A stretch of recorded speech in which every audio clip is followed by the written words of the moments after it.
gente, bienvenidos una vez más al canal. Les había prometido en el video anterior que íbamos ya a hablar de las cajas, de las colmenas, ¿vale? Entonces vamos a ir sin más dilación al tema. Dijimos el otro día cuando estábamos hablando de la historia de la evolución de la abeja que nuestra abeja tiene un ancestro común que la hace familiar con los bombos, las trigonas y las avispas, ¿eh? Ese origen común, esa rama ancestral, esa línea ancestral, mejor dicho, los científicos la sitúan en el África, en el corazón del África. De ahí fue evolucionando, fue abriéndose las diferentes ramas, como vimos acá en la imagen, como dijimos también en el vídeo anterior, las bombini, que eran los bombus, las meliponini, las meliponas, las abejas que en aguijón, la tribu apini, que incluye a Lapis florea, a Lapis dorsata, a Lapis melífera y también a Lapis serana. ¿Mm? Todo eso surge ahí en el corazón del África. Conforme fueron pasando los años, las diferentes eras geológicas, esas ramas se fueron separando unas de otras, las abejas fueron evolucionando y también comenzaron a migrar, a moverse, a enjambrar como hacen las nuestras y a ir ganando territorio. Las diferentes formas fueron cada una luego evolucionando por separado. Nuestra abeja pasó del norte, del centro y norte de África a colonizar el sur, luego pasó por aquí, que estamos viendo acá en el gráfico, a lo que es el Asia, pasó por Europa, entró por el este de Europa y fue colonizando toda Europa. Y nuestra abeja Apis iberiensis hizo un salto bastante más rápido. Hizo un salto desde el norte del África a la península ibérica. Estamos hablando del Plioceno, unos 5 millones de años atrás. Entonces, la geografía en ese momento era bastante diferente a lo que es ahora.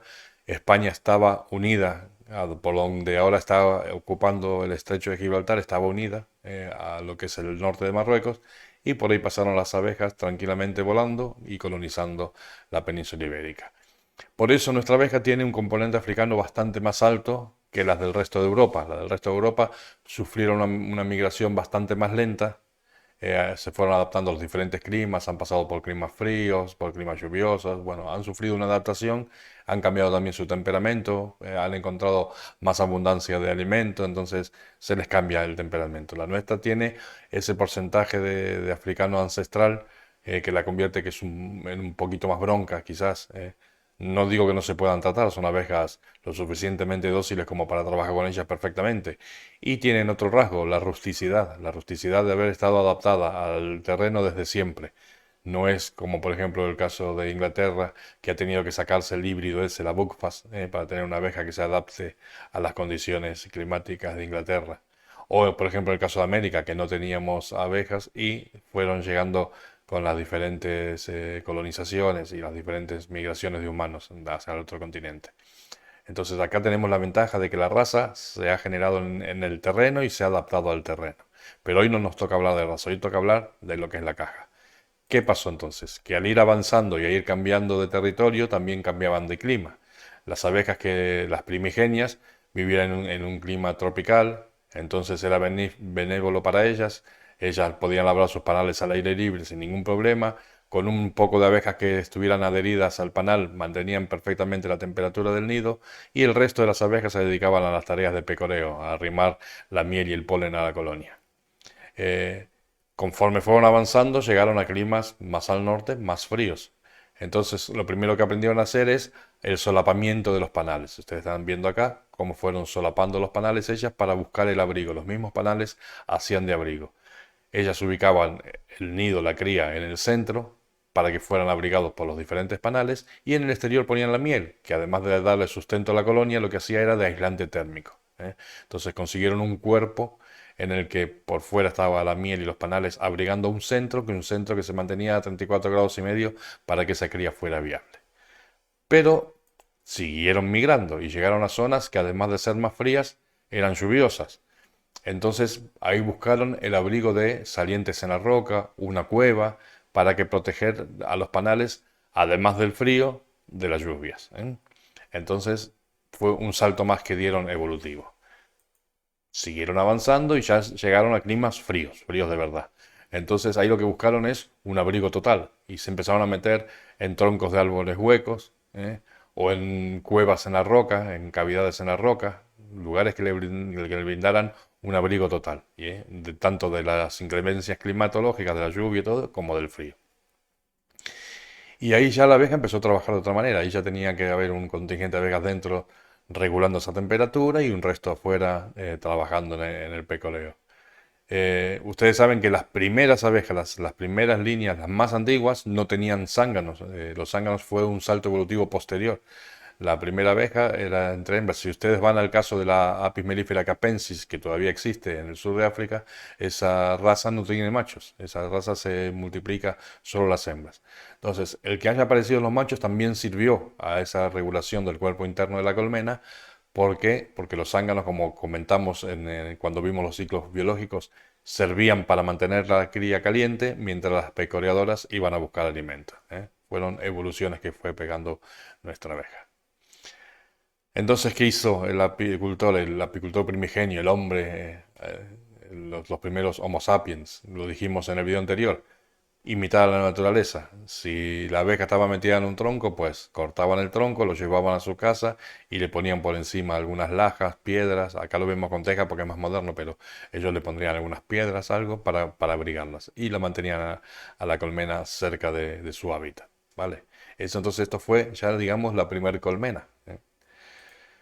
Luego el hombre fue evolucionando. ¿Se acuerdan que leímos a Columela en el video anterior? Columela, este hispano-latino que nació en Gades, en Cádiz, del actual Cádiz, en el año 4 después de Cristo, que nos decía que si el terreno es rico en alcornoques, que se use el corcho, porque el corcho abriga en invierno y es fresco en verano, mantiene la frescura en el verano. Entonces, las primeras colmenas, esas artesanales, estaban hechas de láminas de corcho. También se las hizo de esparto trenzado, como vemos acá en la imagen. Ahora que digo imagen, quiero agradecer a los propietarios de las imágenes. Yo para ilustrar esto he buscado las imágenes en Google, así que no soy el propietario de las imágenes, claro. Entonces agradezco muchísimo a la gente que comparte cosas en internet, que hace que todos podamos aprender un poco de ellas. No quería dejar de mencionarlo antes de que pase el vídeo. Muy bien, entonces la hacían como estas, de esparto tejido. Esta, por ejemplo, que es de cañas y forrada en barro. ¿Se acuerda que Columela decía que descartáramos las colmenas de barro? Pero él hablaba de las de barro cocido.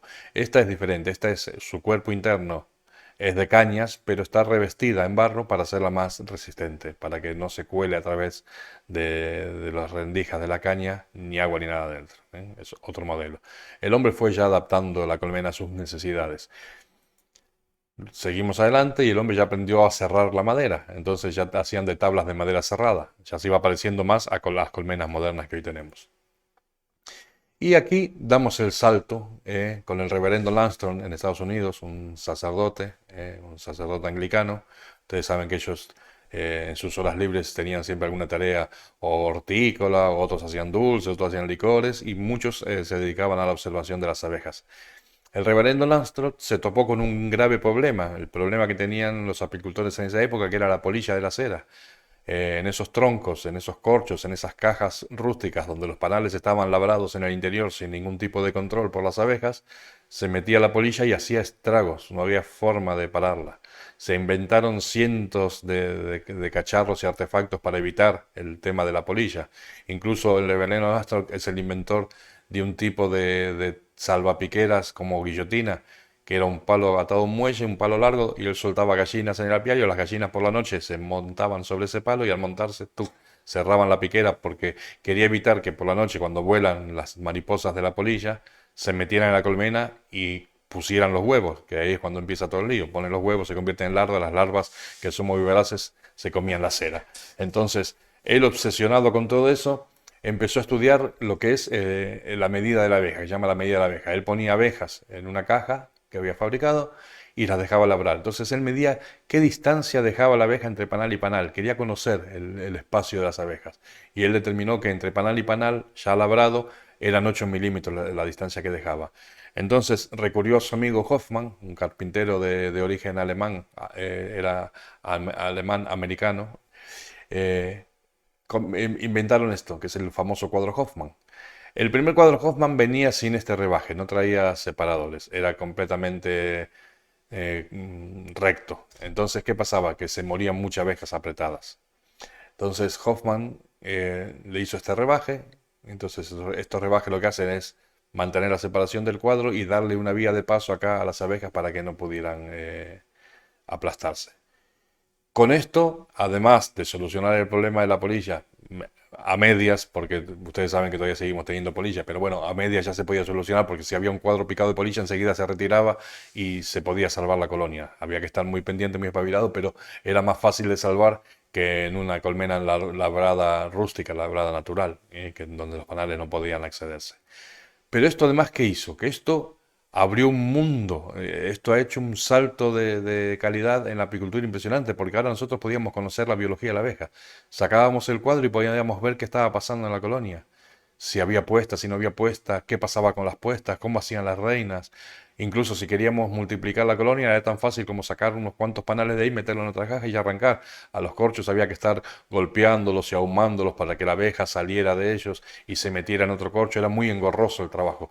Esto facilitaba muchísimo. Entonces abrió la puerta a la comercialización de material vivo, por ejemplo. Hizo que podamos extraer la miel sin tener que destruir los panales y estrujarlos, como os decía antes, que se cortaban los panales, se metían en un lienzo y se estrujaban. Entonces esto abrió un mundo maravilloso en lo que es la apicultura más industrial, ¿eh? Pegó un salto evolutivo. A la abeja no sé si le causó tanta gracia, pero a nosotros nos vino muy bien la invención de las colmenas de cuadros móviles. Y eso fue con el reverendo Lorenzo Langstroth. Luego fueron evolucionando y otros apicultores, otros creadores, digamos, fueron copiando lo de los cuadros móviles. Y acá vemos la colmena Lagen, una colmena de origen en su principio francés. Luego los franceses no se acostumbraron al manejo de esa colmena y se la vendieron a los españoles. Los españoles acá en el sur la seguimos usando. Desde Peñaperro para abajo y toda la zona del Levante valenciano, la mayor parte de la ganadería de abejas se maneja con este tipo de colmenas. Son colmenas de desarrollo horizontal. Acá no podemos poner alzas, aunque bien ahora las están modificando y les están inventando alzas para Lagen. El principio básico, el concepto básico de la Lagen era para hacer una colmena de desarrollo horizontal, muy fácil de trashumar, porque eran colmenas de supervivencia, eran colmenas para ir a buscarse la vida. Entonces había que ir desplazándose siguiendo las floraciones. Y ustedes la ven en la imagen, esta colmena es como un baulito. Uno cierra el baúl, tiene el techo fijado con dos bisagras, uno cierra el baúl, le cierra su alcayata por detrás y se cargan como si fueran un baúl. Eran muy fáciles de trashumar.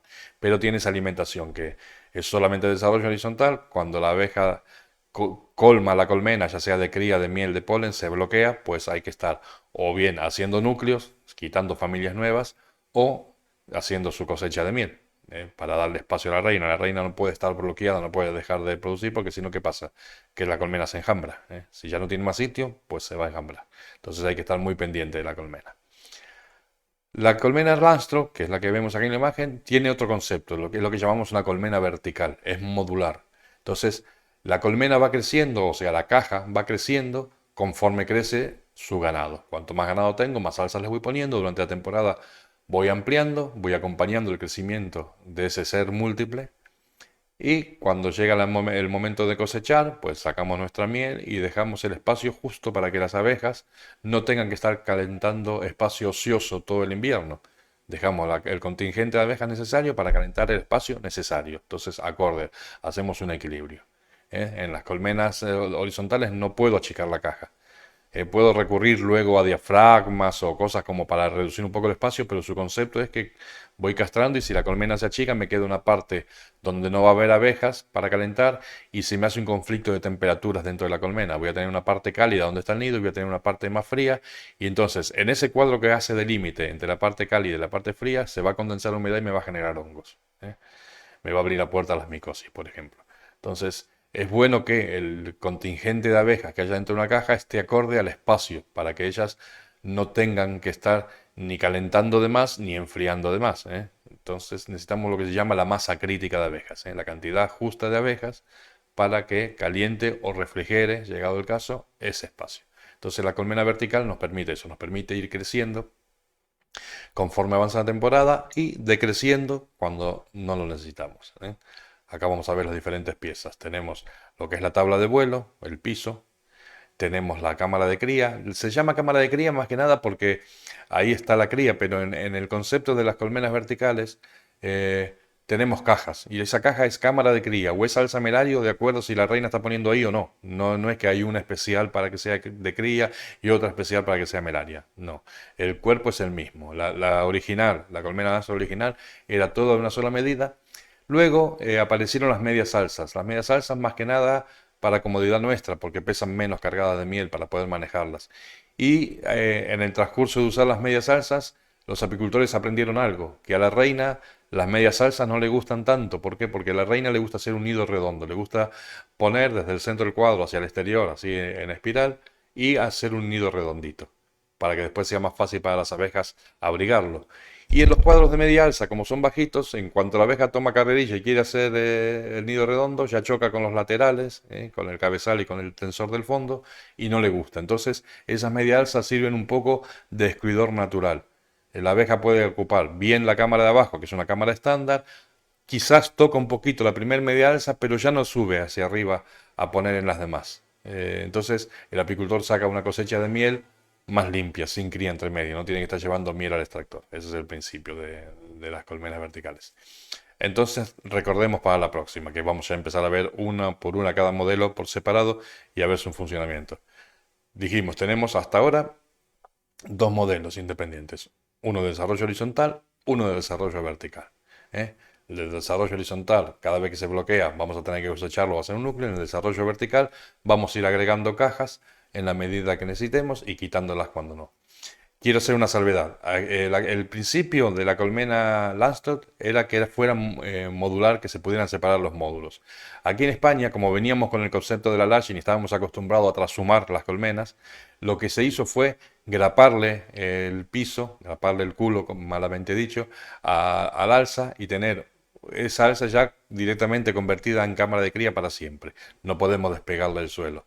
Ahora sí se están volviendo a vender y vienen con unas grapas que uno puede desmontarlo.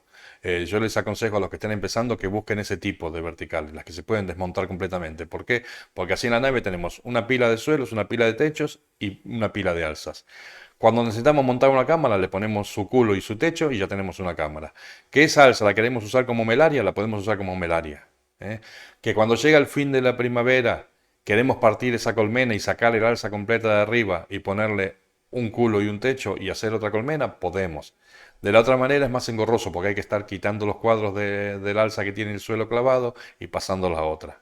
Entonces complica un poco el manejo. Es verdad que para trashumar, para ir con la colmena de un lado al otro, quizás es más cómodo tener el culo grapado, pero se pueden poner unas grapas metálicas que hay en forma de V que traban la colmena y se pueden soltar en el momento que lo necesitemos. También las hay, ¿vale? Bueno, otra aclaración. De estas colmenas verticales, ahora, claro, con la modernidad están apareciendo nuevos materiales. Las hay de madera, que son las de siempre. Las hay de polispán denso, un polispán muy rígido. Las hay de plástico, de polipropileno, de poliestireno. Hay un montón de variedades. Eh, y como a mí me gusta decir, no hay colmenas buenas ni colmenas malas. Hay colmenas que se adaptan a mi manejo y a mi zona y otras que no. Entonces, cada apicultor debe primero conocer su zona, qué tipo de floraciones tiene, si son cortas, si son largas, si las va a poder aprovechar o no, si es muy cálida la zona, si es muy fría la zona. Con eso tienen que ir jugando cada apicultor y luego su manejo, a donde se siente más cómodo. Hay apicultores que son acérrimos seguidores de las Lashen y otros que no quieren las Lashen para nada, que les gustan las verticales. O sea que cada uno tiene que acostumbrarse al manejo. Entonces, como decía mi profesor de apicultura, don Carlos Poisa, que lo guardo siempre en el corazón, lo tengo en mi recuerdo, que lamentablemente nos abandonó. Eh, no hay malas colmenas, hay malos apicultores. El apicultor bueno hace miel hasta en un corcho. Entonces, si sabemos los principios básicos del manejo, podemos hacer miel con cualquier tipo de colmenas. Solo tenemos que elegir la que más nos resulte cómoda a nosotros en el manejo. Un problema que tiene España, que eso sí es cierto, que al trabajar con tantos modelos diferentes, trabajamos con las Lagen, trabajamos con las Lastro, trabajamos con las Dadan, que son unas verticales francesas, donde la cámara de cría se ha hecho más grande y las medias alzas más pequeñas. Trabajamos con las artesanales y trabajamos con las Dadan francesas, que son un poquito más pequeñitas. Los que están pegados a Portugal trabajan con las lusitánicas, que son los cabezales un poco más gordos. Entonces tenemos muchas medidas diferentes de material, lo que complica la generación de núcleos y la venta de material vivo, porque tenemos que tener muchos modelos diferentes o limitar nuestro mercado al modelo que tengamos. Si yo soy productor solamente de Langstroth, pues le voy a poder vender núcleos solamente a gente que también maneje Langstroth. Y si soy de Legend, lo mismo, solamente los que vendan Legend. Entonces, si se unificara un manejo, por ejemplo, los franceses trabajan todos con Dad Blad, entonces es muy fácil. América, desde el sur de la Argentina hasta el norte de Norteamérica, todos trabajan con la colmena Langstroth y eso es una maravilla porque la estandarización del material hace que las maquinarias para la extracción sean las mismas, los implementos apícolas sean los mismos, que podamos comprar y vender abejas a cualquier parte. Entonces se facilita mucho la comercialización, ¿vale? Pero no quita que cada uno puede usar la colmena que quiera y con la que se sienta cómodo y ajustar su explotación a la colmena que tenga. ¿Vale? Entonces, para no hacer esto muy largo, nos vemos la semana que viene, que ya sí vamos a empezar a hablar con cada modelo de colmena por separado y cómo se maneja. ¿Vale? Les mando un abrazo. Muchísimas gracias.